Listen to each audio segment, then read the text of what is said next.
Hey guys, welcome to the channel. So behind me is the Acer 50-inch TV and I already have reviewed the 40-inch TV. Today these TVs are available at about 20,000, 18,000, 23,000. Should you actually go and buy it? This is my Acer experience. For some TVs it has been a little good, for some it has been bad. Let's talk about it. So first let's start with the Acer 40-inch LED TV. Now here this TV comes with Android TV OS 11. It is upgradable. I did get an update, but it has not yet moved to Android 11, 12 or 13. This TV nowadays comes with Google TV installed, which is better than Android TV. Now I made a video on this earlier talking about the screen quality. It is one of the worst decisions I made, I feel. But overall the TV is good. The screen is not good. Let's talk about that. Before we get into the good, bad, ugly, do subscribe to the channel, click on the bell icon and don't forget to like the video. Do comment below also if you have any queries, because I answer to all your comments. And I've seen many people not subscribing, so definitely do that. Now here, if I talk about the 40-inch version, and this is very specifically the 40-inch version, not the 50-inch. The bezels are good. As you can see, the bezels are thin and nice, so no problems there. If I talk about the bottom also, it's got a base at it, not a big problem. It is good. But if I talk about the viewing angles are also good. The TV is also thin. This is the good part, okay? Now, many people have asked me whether we can wall mount it. Yes, you can wall mount it, not a problem. You can wall mount it, but the controls of all the sockets and everything are on the right side of the TV. So remember that. Here are the sockets. Comes with two USBs, Ethernet cable, normal cable out. Then you have video, HDMI ports, and you have got a headphone jack as well. So all of this. It also has a good kind of a back, so the TV does not lay completely flat, it will be slightly ahead. Now it comes with obviously stands in the box, which is good. So overall, if you see, the TV feels good. There is nothing wrong with it. If I talk about the viewing angles, the viewing angles are also good. It gets bright. Now if you see, my house is quite lit up, and obviously it's daytime, so there is a lot of sun coming in, and then also you can see it. There are some shadows, but those are fine. The plastic has not been peeled yet, so that's why the shadows have increased. The screen has got a nice matte texture also to it, so it's good. Now if I talk about the sound quality, the sound also comes with a 24-watt Dolby Atmos sound, which is good. It comes with Chromecast built-in, OK Google built-in. It comes with AirPlay also, which you can put your phone on it, Apple iPhone on it, Android, anyway you can. Now this is a VA panel, it is not an IPS panel. Now that is the difference over here. It also comes with 5 GHz and 2.4 GHz of Wi-Fi connectivity. So all of this is brilliant. Now let me get the remote out of the way also. So the remote is a very nice, very limited functionality remote. You can also use your phone to control this via Google.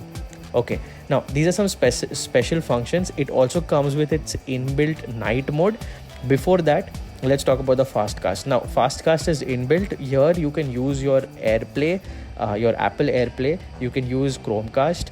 All of this is inbuilt in the TV. So that is why I'm saying it is brilliant. Not a problem here at all. The problem starts when we see pixelation on the screen. Now first let's look at this.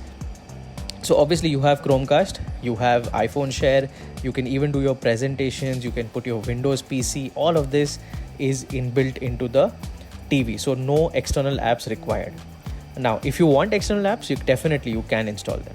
Now you've got hotkeys for Netflix, YouTube, Hotstar and Prime Video also.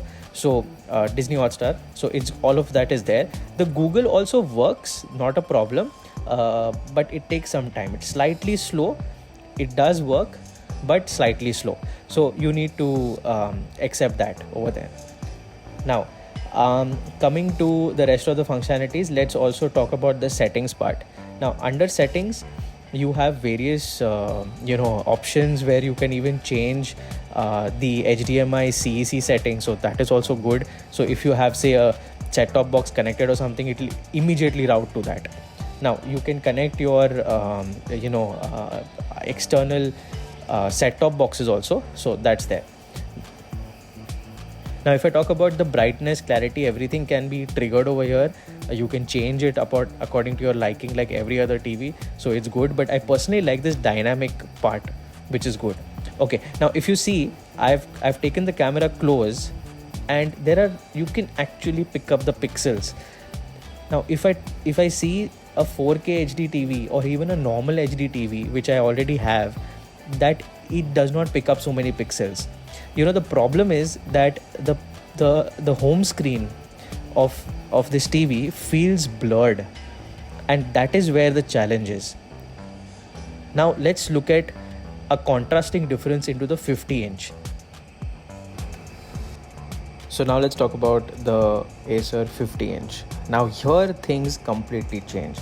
We have got 4K, we have got a good screen, no qualms at all. Let's see how the screen is. So overall, the bezel experience is practically the same. So you have got very thin bezels, not an issue there. You have got power cord now, which can be detached. The TV is thin, slightly fatter than the 40-inch, but it's fine. The pixelation is very minimal. Let's look at the ports. Now on the port side, you don't have much change here, except that now you have got the audio optic output, which has been introduced here, and you have got one more HDMI port, so that has been triggered. You can also obviously wall mount this, no issues there.